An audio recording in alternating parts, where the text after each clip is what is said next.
What is going on, Misfit Nation? Welcome to another episode of the Misfit Wrestling Podcast. I am your host behind the mic, Matt the Misfit, and this is your SmackDown review for June the 30th, 2023, the final SmackDown before tomorrow night's Money in the Bank pay-per-view event from London, England. Now, I should probably make this point to say that I watched the show at 3 in the afternoon using a VPN.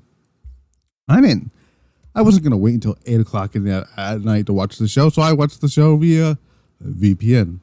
Before I tell you about the show called SmackDown, I want to tell you to hit that like button on the YouTube channel, hit the subscribe button, comment down below, youtube.com/@Misfit Wrestling Podcast. Follow the social medias at Misfit Podcast TV on Twitter, Misfit Wrestling Pod on Instagram, the audio outlets known around the world as Spotify, iHeartRadio, Amazon, Google Podcasts, Stitcher, Audible, and Pandora.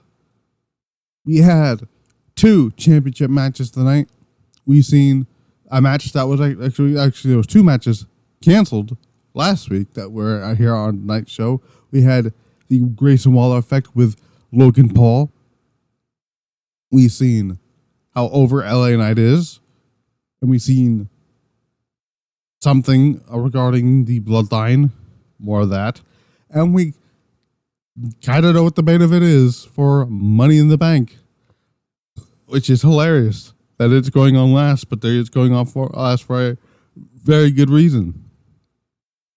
First, let's talk about the Undisputed Tag Team title match between Kevin Owens and Sami Zayn defending against Pretty Deadly. This match was okay. It was nothing too big here. Sami Zayn and Kevin Owens get the win with the hoover kick to Kit Wilson to retain the championships. Kevin Owens looks to be selling an ankle injury of some sort.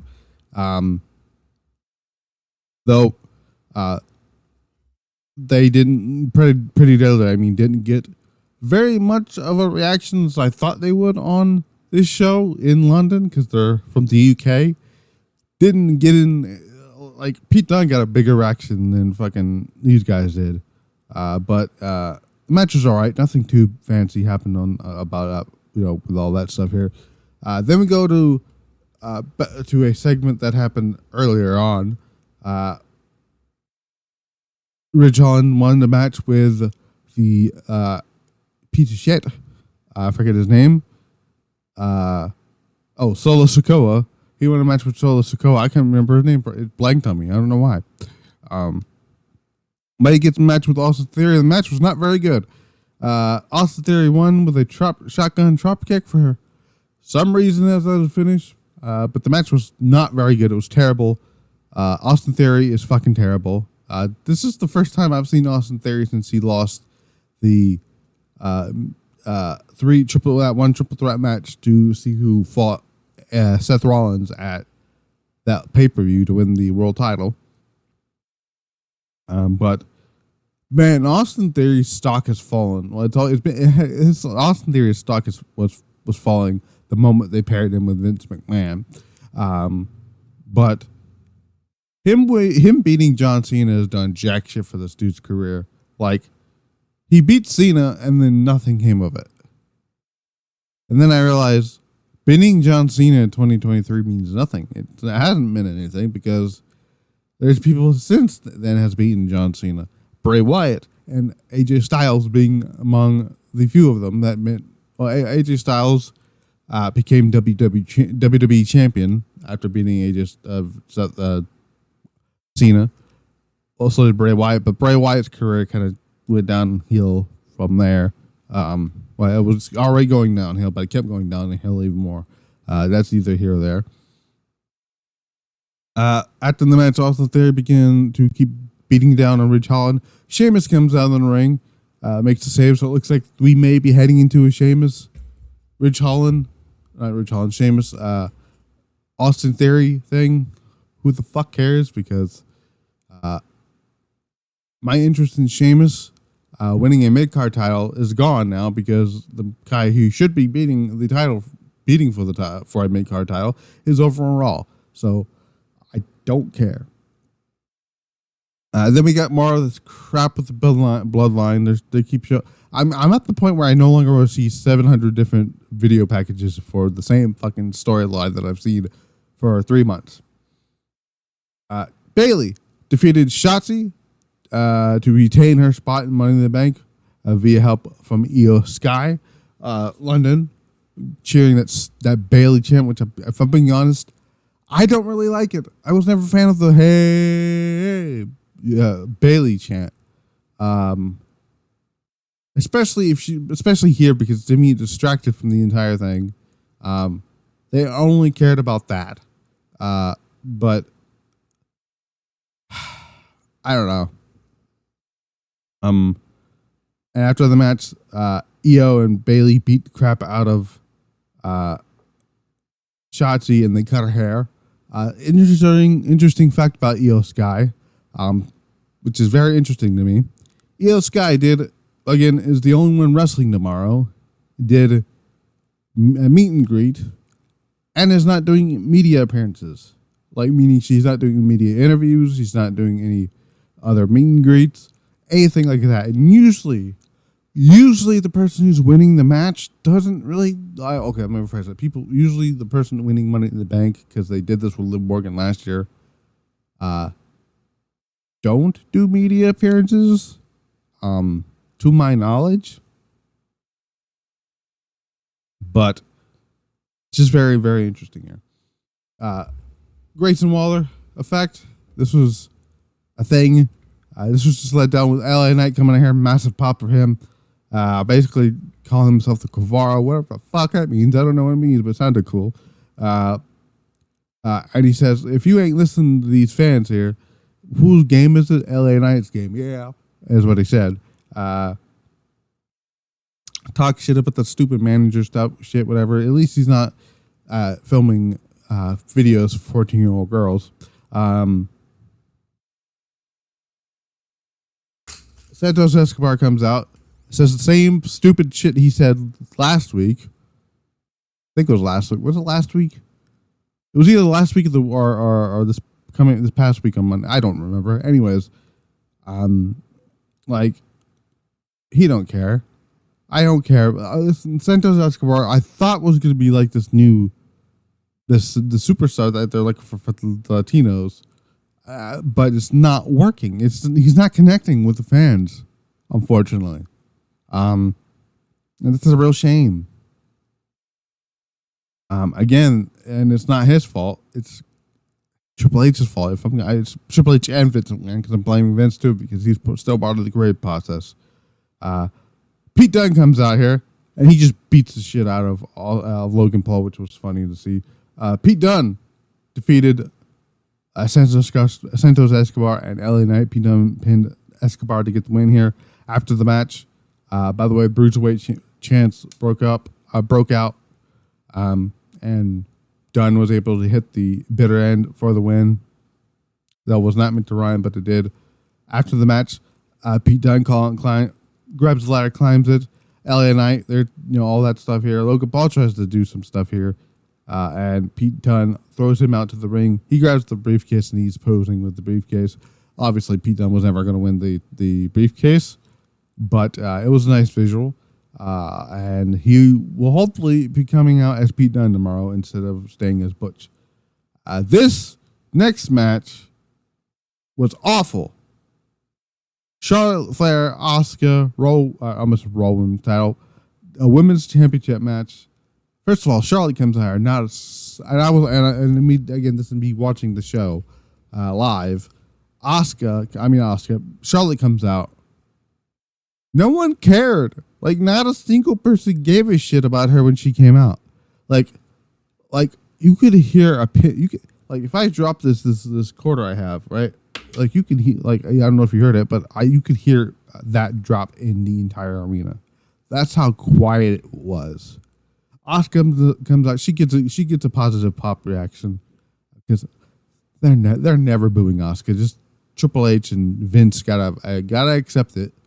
Then they piped in cheers for the introductions for Charlotte in the taped version of the show. Asuka chant. They were obviously behind Asuka all the way. The match ended because Bianca Belair got kicked in the face by Flair, but guess who she actually fucking decided to beat up? She decided, hey, let's beat up Asuka. Even though Asuka's not the one who hit her, it was Charlotte, and crowd's just not liking it. Two terrible attempts to do a KOD through the table, and then these fucking assholes have the gall to have her stand on the announce table and then have a fucking pipe clear. They did it in the live version of the show too. They piped in cheers at the end of that segment, knowing full well they don't give a shit about this. They don't give a shit about Charlotte, and they don't give a shit about Bianca Belair. They want those two to move on from the title. If this leads to a Charlotte Bianca feud, it does not need to be for the title. Do not think for a second about putting the title on Charlotte just to put it back on Bianca. Keep it on Asuka for the eventual winner of Money in the Bank, which we'll get to that when we get to the preview and predictions of the show. They ended with actually they did announce next week Edge will be on the Grayson Waller show. They'll be on they'll be at Madison Square Garden. Edge will be coming back to presumably start up his next program going into it's not SmackDown, to what the hell's that damn thing called? SummerSlam. Also next week we're going to see AJ Styles taking on Karrion Kross again for some fucking reason, and we're going to see Austin Theory versus Sheamus. Main event time. It's always time for the main event of the show. The Bloodline come out here. Well, Roman Reigns coming out here. He said some shit. The Usos comes out here. They said some shit. They basically said, I don't want to be no damn tribal chief. Neither one of us does. And they look at Solo Sikoa, assuming he's going to be the next tribal chief. The crowd chanting Solo. And then they start brawling. He's got to have a brawl on the Go Home show. And then Superman punched the Jey Uso. All four men get taken out. Brawl continues as the show goes off the air. Again, SmackDown, and look at that. I didn't even talk very much about SmackDown here because there was nothing else to talk about in the show. Do I have a match in the night? Not really. I mean, I guess the tag match was all right, but everything else fell flat. I don't know if they're gonna. I mean, I'm hoping they still do the split between EO. I mean, I'd still have EO. We'll talk about that when we get to Money in the Bank predictions, but. The Ridge Holland match was fucking terrible. The women's title match, both women's matches were god awful. Shotzi's not very good. Her selling of her trying to take the bump of the Rose plant looked fucking atrocious. Bayley needs to get a new finish because that's not a very good move either. Bayley's not very good at the regular finish anyways. Just get a new finish altogether. Get a move that's actually a finish. They're teasing something with Logan Paul and LA Knight, whatever. Yeah, like I said, I don't care about the show. This show is terrible. Let's be real. This show was not very good here. But let's talk about Money in the Bank. 7-match card. Let's talk about the match that's actually going to open. From my understanding, we'll open Money in the Bank, and that's the men's Money in the Bank ladder match. Shinsuke Nakamura, Ricochet, LA Knight, Santos Escobar, beat Pete Dunne, Damian Priest, and Logan Paul. I know the majority of the fans are going for LA Knight, which I won't be opposed to, but I don't think it's gonna be LA Knight because of what I'm about to explain to everyone here. My fear is Logan Paul may end up winning the match. I hope to God not, but I'm going with Damian Priest here, mainly because one, Damian Priest is awesome. Though his even though he's been losing a lot, and I'll explain my reason to the whole losing thing and why it comes into play here in a second. But since Backlash and up to the point where he had that match with Cody on Raw, Damian Priest has put in the work. And they're getting ready to turn him babyface. And it looks like they're maybe about to take him out of Judgment Day. And the reason I'm going with Damian Priest here is the one trope that WWE likes to have with these Money in the Bank ladder matches and my pay-per-view going into that is they like to have the person who ends up winning the thing lose a lot. And that's what Damian Priest, outside of Damian Priest getting the win to qualify them for the match, Damian Priest has been losing quite a bit. So that is my reasoning. That's one of my reasonings. And again, the other reasoning is I think Damian Priest is going to be their Latino superstar coming out of the whole thing. So that's what I think. It sounds a lot of fun. Then we got Gunther defending the Intercontinental Championship against Matt Riddle. This should be a lot of fun. This match should be really, really good. But Gunther's winning here. Gunther is going to pass the 400 plus day reign of Honky Tonk Man if he's not there already. Actually, I don't know where Gunther is on that I think it's till up to September, I believe.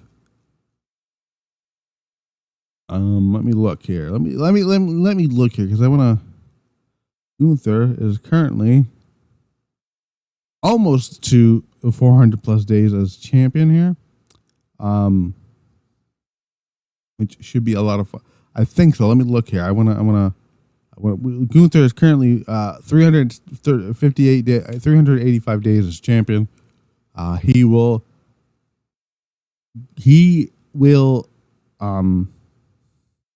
pass the record for Intercontinental Championship days of holding the title. But probably he's going to lose the title to Damian Priest, but who knows? So, Shayna Baszler, Ronda Rousey are going to smoothly defeat Raquel and Liv Morgan for to retain the tag titles. I don't care about this. Next week, it'll be Raquel and fucking Natalia or some shit that's going to have this match with Shayna and Ronda. It's going to be Raquel and who the fuck else is on that? Who the fuck else is on the Raw roster? Now, I guarantee you, next week they're going to have Raquel team with watch next week they have Raquel team with Tegan Knox. And then the following week, they're gonna have her team with Xia Li, and then they're gonna have her team with They're gonna go the Herbert, and then they're gonna team her with Nikki Cross, and then Candice LeRae, and then Dana Brooke, and then Emma, and then India Hartwell, and then they're gonna go over to SmackDown because they'll run out of ideas to do her teaming with B-Fab, and then fucking Lacey Evans, then Michin, and then Scarlett, and then my point here is that Raquel's just gonna have a partner to face Ronda and Shayna for 4 or 5 years now. That's what's gonna happen here, and I just don't give a shit. Her and her big back can fuck off. Seth Rollins defending the World Heavyweight Championship against Finn Balor. Not the demon Finn Balor, just regular Finn Balor. Prince Devitt Finn Balor.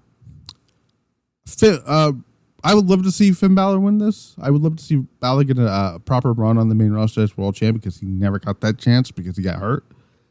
But they just put the title on Seth Rollins. This is his first title defense on pay-per-view. And if I'm booking this, I would run this match back at at SummerSlam, Balor and Rollins. So I think Rollins is going to get the win here. And after the match, Balor is going to try to attack Rollins, and they're going to somehow set that match up for that. A match is being positioned as the main event of the show. I'm not making this up. Cody Rhodes versus Dominic Mysterio is like at this very moment in time is listed as the main event of the show, like the last match to take place on Saturday night.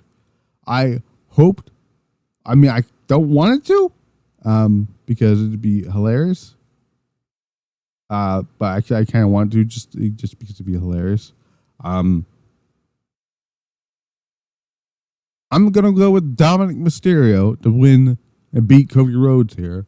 I know, shocker, but there's reports of a shocking upset victory or something that's going to happen here. I'm like, I mean, maybe Roman Reigns gets pinned, but that's not really it's not really that shocking now because we know it's going to happen eventually. Cody beating Dominic, or Dominic beating Cody, no one's going to see that coming. So, and the reason why I think it's going to happen is because Brock Lesnar is going to get involved. Brock Lesnar is going to cost Cody the match. Dominic is going to beat him, and then it's going to set up Cody versus Brock for SummerSlam, which is rumored to be a Texas bull rope match of something. It's going to be a stipulation. So, who the hell knows on that front as well? The match that I'm actually looking forward to the most, mainly because I hope to God,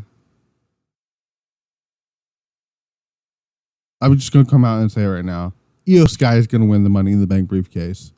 There is no one else on that in that match that makes sense. And I know people are going to say Trish Stratus makes sense. Like, no. Trish Stratus and Zoe Stark are only in this match to stop to stop Becky from winning the match. Becky's not going to win because she touched the briefcase on Raw. And also, again, Trish and Zoe are in this match so they can further that storyline because this can be Trish and Becky part 3 at the pay-per-view at SummerSlam. Selena Vega's in here just to smile and say hello and look pretty. Or something. I don't know. She's here to smile and say hello, whatever it is. Bayley is in here to do the stuff with damage, to do the thing here. What I think is going to happen here is Bayley and Io are going to be on the contract here. Bayley will quote unquote accidentally knock off Bayley, or Io will accidentally knock off Bayley, and Io's going to grab the contract and win the match. And then that should. I keep hitting my microphone here, and that should set the precedence for Io Sky to do the RVD thing and cash in ahead of time, in advance, to do Io Asuka for the title. That's the match everyone wants. I don't give a fuck what Vince McMahon wants. His opinions are meaningless to everyone else. His opinions do not matter to the people watching the product. The opinions of the fans matter to the people who watch the product. And people who actually do the product. Triple H knows that the fans want Io and Asuka. He's not stupid. Which is why when Asuka is put in a tag match with Io, right?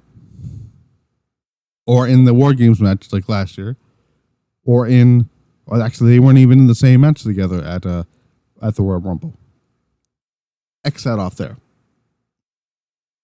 Where was I going with this? They barely touched in any one of those instances. Sure, they have had like their back and forth in the matches, but they barely touched. Like they didn't have a 15-minute clash in the match or nothing like that.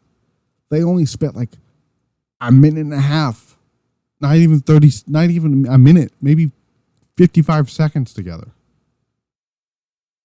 They know that's the match people want to see, and that's the match that needs to happen. And Io needs to win the briefcase, and then you start that whole thing here with Io being the briefcase holder and Bayley being the jealous little bitch that she is, because Io is, in this case, better than her, and because she's got the briefcase, she can be jealous of Io getting the spotlight because she got the spotlight at Bianca Belair. She got the spotlight at Backlash, and people were super excited, and they were all like pumped for Io. Io's going to be massively over tomorrow. She wasn't that over tonight because it was her match, but she will be over tomorrow. She is going to get she's going to get a massive pop when the whole thing happens with Bayley. And Io, I think that the one, like, sure, WWE hasn't done right with their Japanese stars yet, but WWE really likes Io Shirai. Like, you may not realize this, guys, but Vince, the way Io looks now, the way her character is now, Vince said to Triple H that she needs to be more Americanized. And guess what? Io went and reinvented herself to become the Joshi Judas. And now her character, she went and became the most over woman in NXT. Like, she was supposed to be a heel, and people are like, nope, we're just going to cheer her. So, I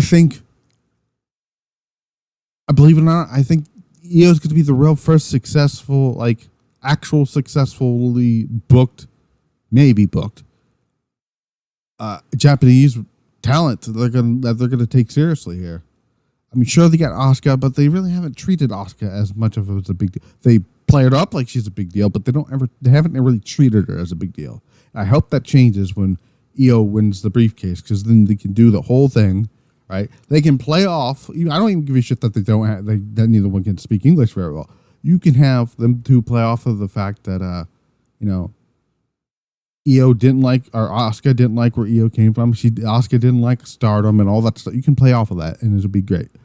Io Sky to win the briefcase on Saturday night.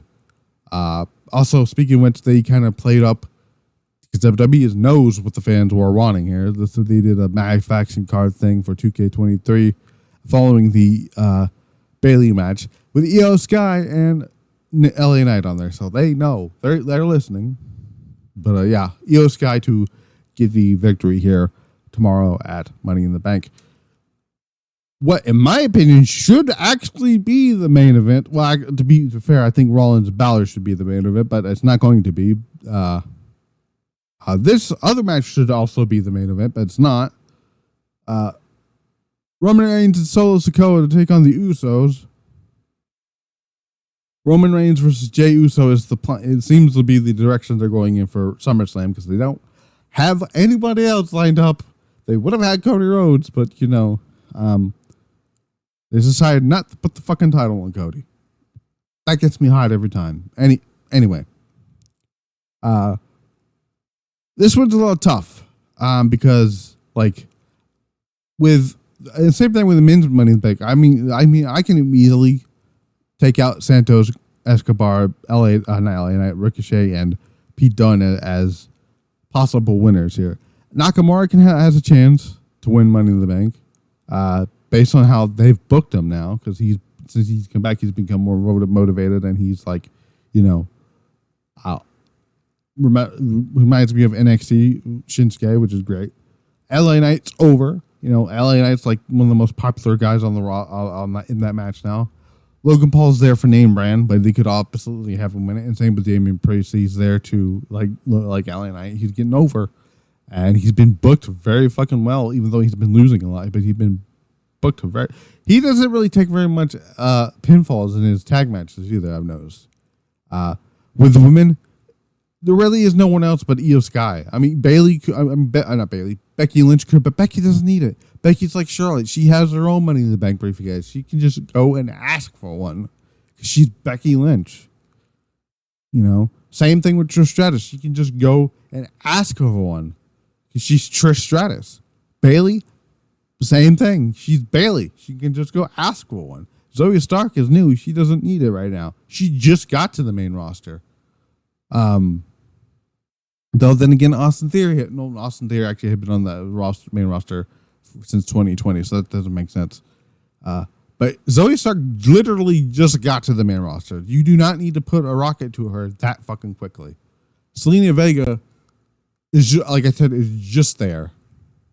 And Io Sky, they've been building this whole thing with Io Sky for months now. I've been saying since March that Io Sky is the favorite to win Money in the Bank. That's just me. Like I said, it's easier for I mean, Balor Rollins, you could go either way, but again, Rollins seems like the easiest one here. Cody, I mean, I know you think it's easy to pick Cody, but it's not because the whole Brock Lesnar thing. But this tag match here between the Usos, Roman and Solo, this could go either way here. But Roman and Solo lost at the last pay-per-view, right? What is it called? Night of Champions. I don't see them taking another L so quickly after that one. So I'm gonna go with Roman Reigns and Solo Sikoa to get the win here.